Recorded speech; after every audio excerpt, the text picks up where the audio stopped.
terkena biaya 1.000 per kilogram. Kalau melebihi dari ukuran kardus kami ada yang maksimal 30 adalah panjang 40 cm, lebar 35 dan tinggi adalah 20 cm.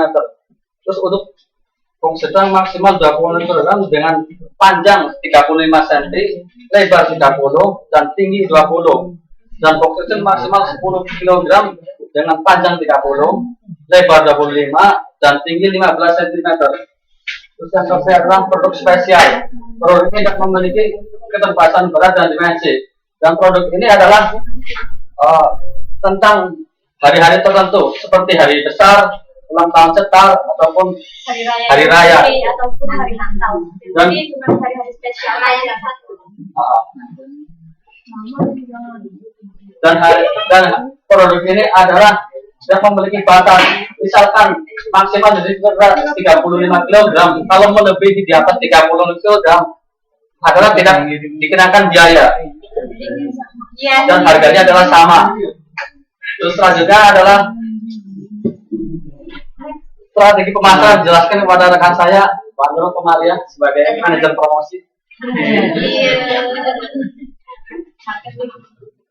Ya, terima kasih waktunya buat Pak Yengki. Strategi pemasaran.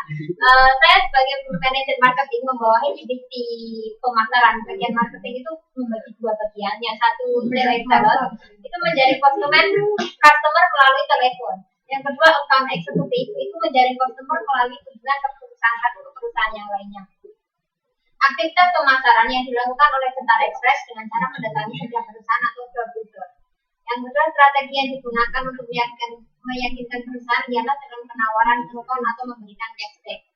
Cara menjadi customer itu sangat gampang dengan mengisi kesediaan formulir yang kita berikan dengan mengisi data dan melampirkan satu fotokopi NPWP. NPWP itu nama pokok wajib pajak. Karena targetnya kami itu adalah office perusahaan, jadi setiap karyawan itu biasanya diwajibkan harus mendaftar wajib pokok. Nama pokok wajib pajak. Nama pokok wajib pajak. NPWP.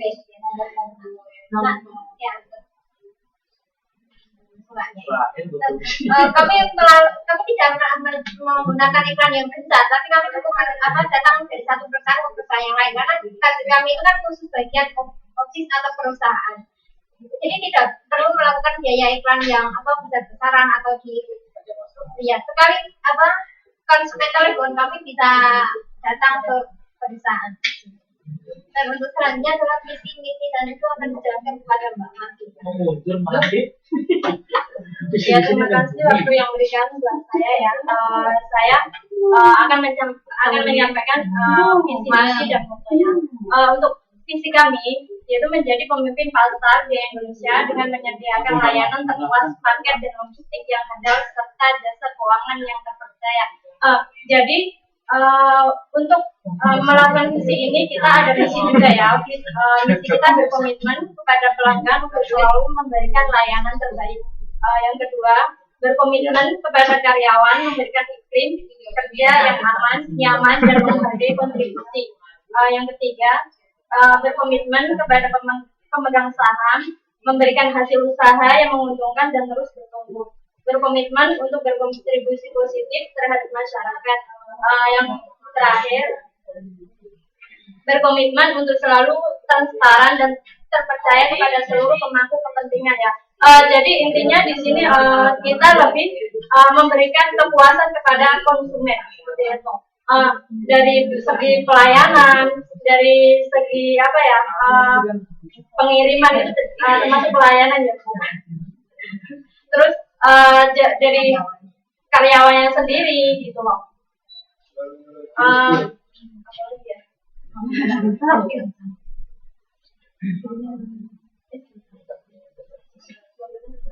Ketentuan dari kami yang pertama, kiriman kami pick up sesuai info inbox setiap hari via SMS atau telepon sebelum jam 2 waktu Indonesia Barat. Jadi dibatasi bukan 24 jam ya.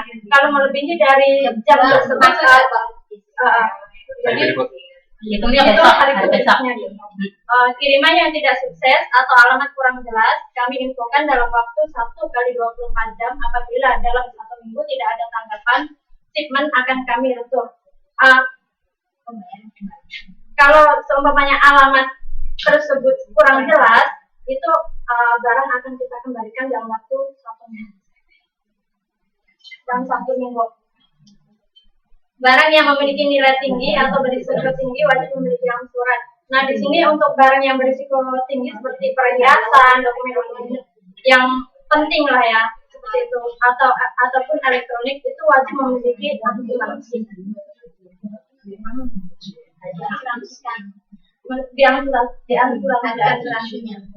Ada asuransi tersendiri lah ya. Invoice kami ajukan setiap 1 bulan setelah 1 minggu diterima harus sudah ada pembayaran. Nah, yang terakhir, keterangan lainnya yang belum tertulis dalam syarat ini bisa disampaikan sewaktu-waktu. Nah, jadi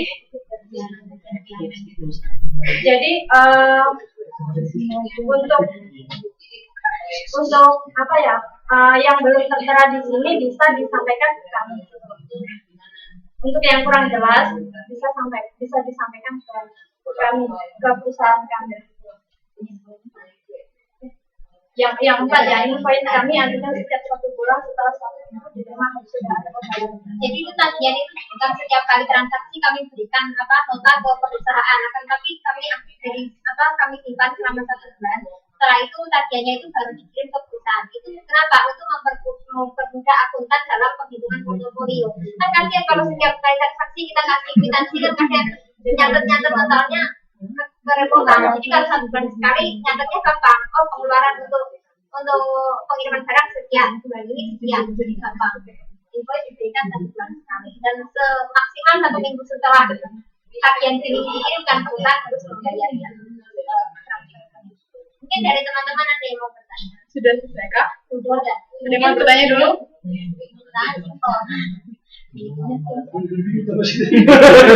Tanya, saya mau tanya, di situ tadi kan cerita ya, saya kalian dari pihak perusahaan kalian bagaimana menunjukkan ciri khasnya perusahaan kalian? Kan kita udah tahu di Indonesia itu banyak sekali, apalagi juga di Indonesia itu perusahaan kayak gini asing udah mulai masuk, seperti DHL dan lain sebagainya itu udah masuk ke Indonesia. Sebenarnya ciri khasnya yang kalian sudah bisa menarik masuk itu kayak gimana?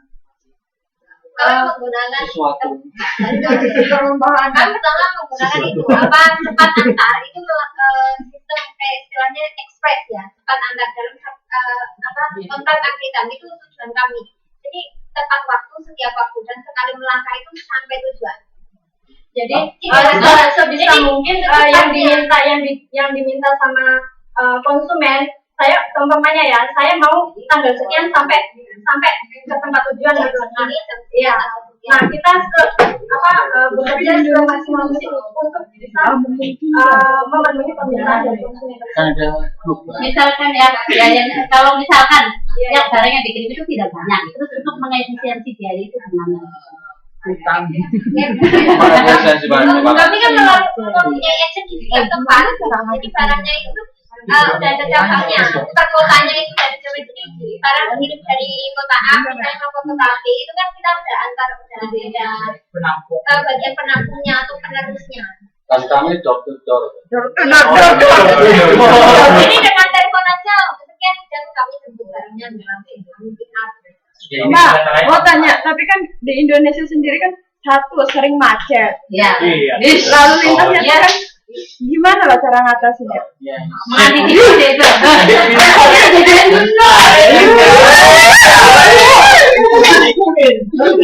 itu. Selamat dulu, Pertanyaannya benar-benar cepat. Iya. Kalau rekomendasi dari kami itu infrastrukturnya udah jelas ya, udah ada kayak kendaraannya itu udah milik sendiri, kayak punya pos itu udah milik sendiri. Tapi kalau emang jalannya macet ya memang.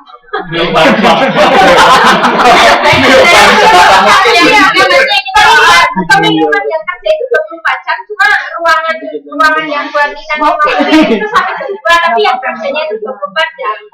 Bagian karyawan-karyawan yang pengiriman itu 24 jam. Apa karyawannya itu?